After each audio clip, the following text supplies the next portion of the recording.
Kaya nahiubos ka, gusto na nimong makigbulag, nga nagkaayon o pandi ay mo, ibalik na po nimong pangkabit ang tanan.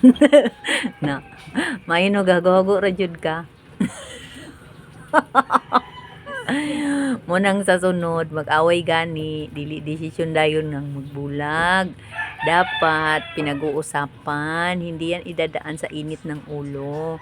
So ngayon, ibabalik na naman. So nakakapagod, di ba? Daming trabaho, may bata pa na binabantayan. Ayan oh. Di ba? Oh, ring luma niya.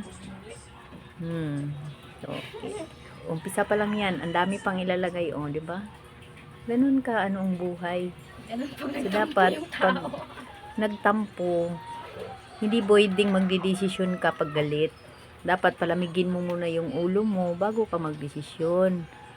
Kay para di mo pagsisisihan yung mga ano mo, ginawa mo. Ngayon, ikakabit mo na naman yan ulit. So, sinong pinagod mo yung sarili mo? Sabi mo biyang, ikaw, ha? Sino mo? Ha? Oh.